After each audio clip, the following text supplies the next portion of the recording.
নবান্ন অভিযানে গিয়ে আহত হয়েছেন অভয়ার মা। এবার সেই মর্মে অভিযোগ জানাতে গিয়ে হেনস্থার মুখে পড়তে হয়েছে অভয়ার বাবাকে। এই মর্মে সিপিকে ইমেলে নালিশ জানালেন অভয়ার বাবা। 1 নম্বর থানা বলেছে 2 নম্বর থানায় অভিযোগ জানাতে। কিছুক্ষণ পর প্রথম থানা বলেছে না 3য় থানায় অভিযোগ জানান। তারপর 3য় থানা অভয় বাবার অভিযোগ অনুযায়ী বলা হয়েছে যে প্রথম থানায় অভিযোগ জানান। অর্থাৎ হেনস্থার মধ্যে বারবার ফেলেছে কলকাতার একাধিক থানা। এই মর্মে সিপিকে যখন নালিশ করেছেন, তারপর সিপি পাল্টা ইমেলে এটা জানিয়েছেন অভয়ের বাবাকে যে আপনার অভিযোগ নথিভুক্ত হয়েছে, নিউ মার্কেট থানায় জেনারেল ডায়েরি করা হয়েছে। আমি এইখানে পরপর আপনাদের সামনে রাখবো যে অভয়ের বাবা ঠিক কিভাবে তাকে হেনস্থার মুখে পড়তে হয়েছে, তিনি ঠিক কি অভিযোগ করেছেন এবং এই অভিযোগের প্রেক্ষিতে পুলিশেরই বা কি বক্তব্য, পরপর দেখুন। আমরা একটা এফআইআর করেছি, যেটা করতে হয়, যেটা নিয়ম মাফিক আছে, মেলের মাধ্যমে করেছি। ঘটনাটা পুরো সম্পূর্ণ লিখে করেছিলাম। শেক্সপিয়ার সরণি থানায় করেছিলাম, কিন্তু ওরা আবার বলেছে এটা শেক্সপিয়ার সরণি থানা হবে না, এটা অন্য থানায় হবে। অন্য থানায়, কোন থানা সেটা বলেনি। পুলিশ এর তদন্ত করবে এবং আসল অপরাধীদের বের করবে, এটা শিওর রাখবো আমি। যারা যা মেরেছে আর কি, এই ব্যাপারটা পুলিশের উপর 200% ভরসা আছে।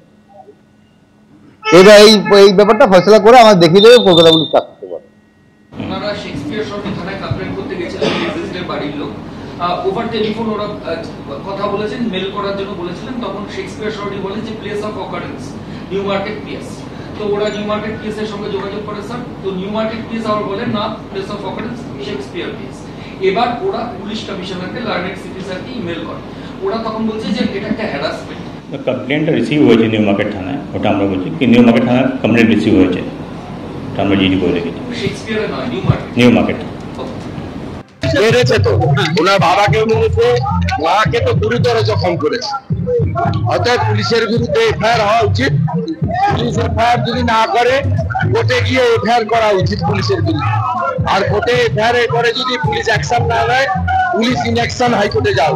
অভয়ের মা, আমরা দেখিয়েছি যে 9ই আগস্ট একেবারে অভয়ের মার কপালে আঘাত বড় হয়ে ফুলে গেছিল। প্রশ্নটা হচ্ছে যে অভয়ের মা আহত হলেন কিভাবে। ধোঁয়াশায় এখনো পর্যন্ত লালবাজার। এই যে ছবি দেখতে পাচ্ছেন, এটা পুলিশের তরফে এই ভিডিও দেখানো হয়েছে। পুলিশের তরফে এই ভিডিও দেখানো হয়েছে এবং যখন প্রশ্ন করা হয় যে অভয়ার মা পুলিশের মারে আহত হয়েছেন, এমনটা তার পরিবারের তরফে অভিযোগ করা হচ্ছে। পুলিশের বক্তব্য, কোনো ফুটেজে অভয়ের মাকে মাটিতে ফেলে মারার ছবি ধরা পড়েনি, অর্থাৎ এমন কোনো ফুটেজ পুলিশের কাছে নেই। কোনো ফুটেজে দেখা যায়নি যে পুলিশ অভয়ের মাকে মারছে। এখনো তারা পুলিশ ফুটেজ খুঁজে দেখছে বলে তারা দাবি করছে। অভয়ের মায়ের ওপরে লাঠিচার্জের অভিযোগে এমনটা দাবি করছে কলকাতা পুলিশ। এখনো পর্যন্ত ফুটেজ দেখেছে পুলিশ। মারধরের কোনো ফুটেজ থাকলে পুলিশের সঙ্গে তা শেয়ার করার আবেদন জানানো হয়েছে। আমি শুরুতে দেখাতে চাইবো, এই যে সাংবাদিক বৈঠক করা হলো, এই সাংবাদিক বৈঠকে যখন প্রশ্ন করা হলো যে অভয়ের মাকে, যেটা তার অভিযোগ যে মাটিতে ফেলে পিটিয়েছে পুলিশ, এই প্রশ্নের উত্তরে পুলিশের তরফে কি দাবি করা হলো সাংবাদিক বৈঠক করে দেখুন। উনি আহত হয়েছেন, তা খুব দুঃখিত হওয়ার আছে। আমরা কোনোদিন চাইনি এটা হোক, ভেরি আনফর্চুনেট।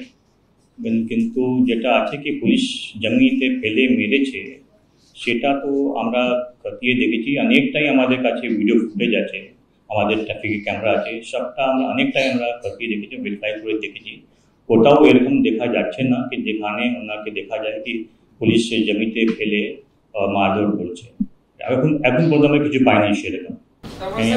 এখনো পর্যন্ত আরজিকর কেসে ডিজিজড মাকে কোনো অ্যাসল্ট আপনাদের তরফ থেকে করা হয়নি। আমি বলছি, আবার বলছি কি এখন পর্যন্ত আমরা অনেকটাই ভিডিও, অনেকটাই ফটো খতিয়ে দেখেছি, ভেরিফাই করে দেখেছি। এখন অবধি আমরা কোনো রকম এরকম কোনো ভিডিও পাইনি যেখানে দেখা যায় কি পুলিশ ওনাকে মারছে।